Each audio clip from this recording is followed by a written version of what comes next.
Hello and welcome to WA Midwest Lock the Gate Alliance Fracking News. We are a station that's dedicated to eradicating the eco-side of fracking, not only here in West Australia but right around the world, along with most other sane and reasonable people. We have an ongoing issue with the shire of Dandaragan, who have just recently decided that they don't require or need to answer our questions, and they are avoiding answering questions that are already put to them. An example of this is a document here dated the 16th of December 2014. Wherein questions were put to council meeting that was held on the 27th of November 2014 with a request for response in writing. Primary question here, and I'll read this carefully because it's very clear to see that the question has not been answered. There has been a response, but it wasn't an answer. The question is, council may be aware that owing to government and industry avoidance of public consultation, township communities are compelled to undertake this essential process themselves via self-conducted surveys.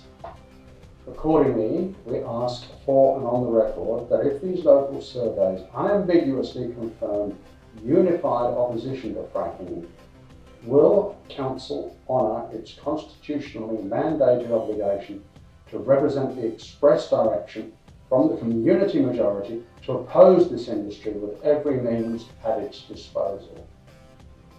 One would say that that's a fairly succinct and understandable question.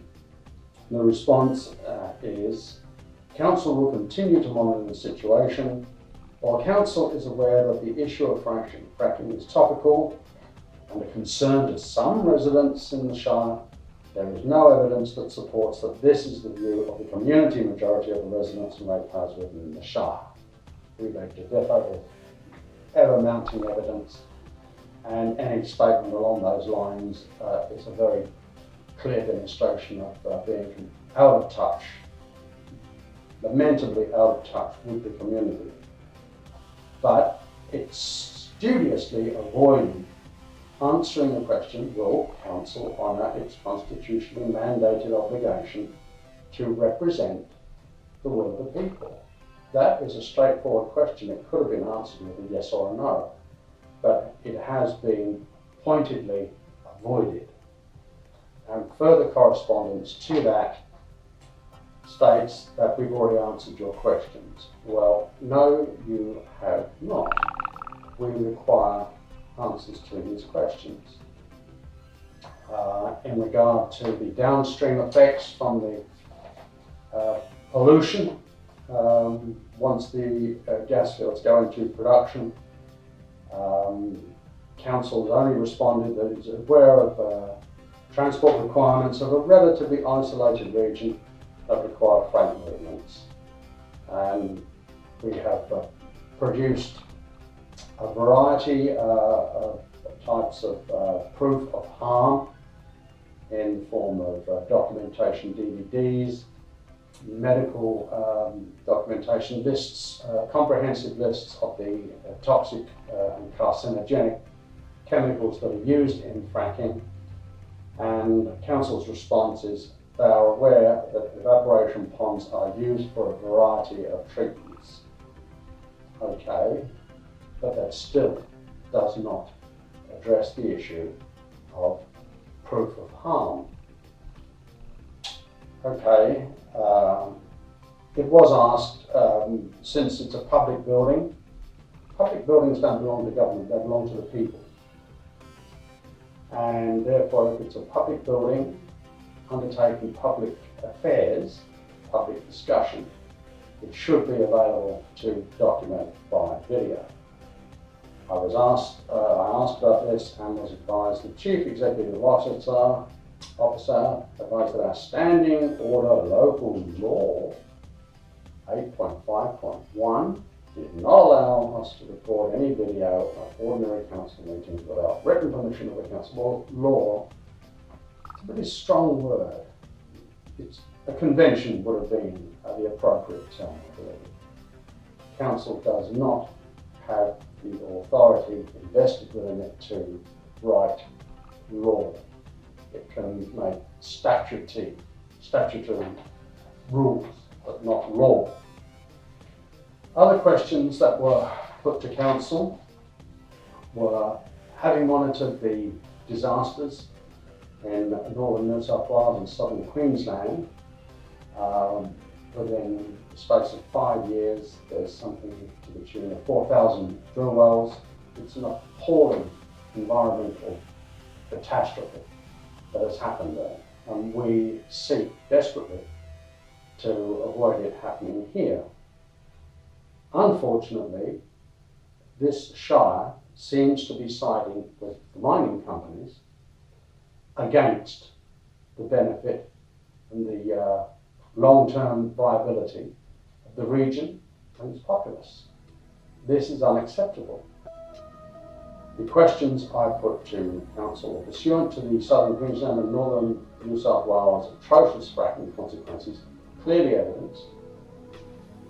Will you acknowledge this process as an urgent public health threat to the extent of being a clear and present danger? Based upon, and there was question 2, based upon mounting case histories and documented evidence, will you acknowledge fracking as a demonstrable crime against humanity? Question number 3, will you acknowledge fracking as a human rights abuse through the deprivation of clean water, arable soil and clean air? Question number 4, will you accurately represent the repeatedly stated non-negotiable community position of refusing fracking? Question number 5, will you publicly endorse the repeated community demand to permanently ban fracking? Question number 6, do you acknowledge the constitutional tenet that the nation's resources belong to the people and not to government? Question 7, will you please provide a detailed list of all meetings with energy companies' representatives, drilling contractors, water authority personnel, DMP, EPA and other engagements or discussions with related groups and individuals in relation to this matter over the past 5 years? The reason for asking question number 7 was to learn as to whether or not the Shire had been working towards sliding this venomous industry into the region without the community being aware of this happening. We don't know this for sure, but I do think the community deserves to know. But unfortunately, the response to these very reasonable concerns, very serious concerns, the response has been, I advise that the questions that were submitted on notice were denied by the Shire President on the following basis. Questions are not compliant with the procedures for question time for the public. And they've quoted some obscure regulation.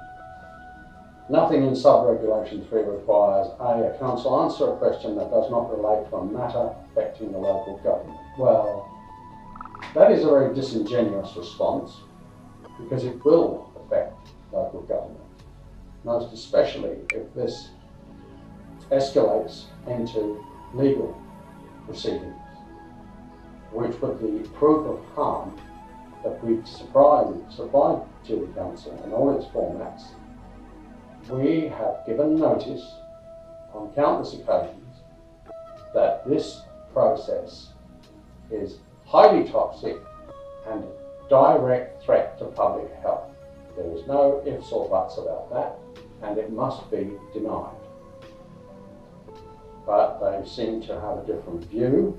They seem to be more concerned with facilitating the rapacious needs of the mining industry.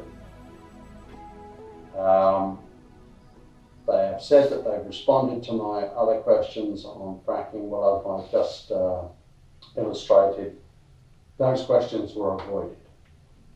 They were not answered. So I shall be requesting an interview with the Shire CEO, a videotape interview. It's only fair to provide the Shire with the opportunity of clearly stating their view, and we will see where we go from there. At the moment, this is very disappointing, most especially since a number of countries have suddenly banned fracking. Holland just a very short time ago, the state of New York, and we have recently secured a detailed report, 185-page report, that provided the basis for this decision. We will be providing this to the Shire, because if it didn't need any, if it does need any more proof of harm.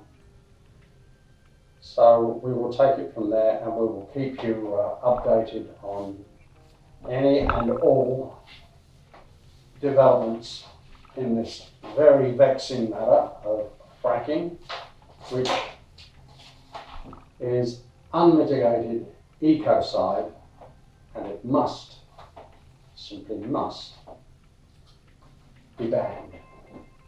Thank you for your time.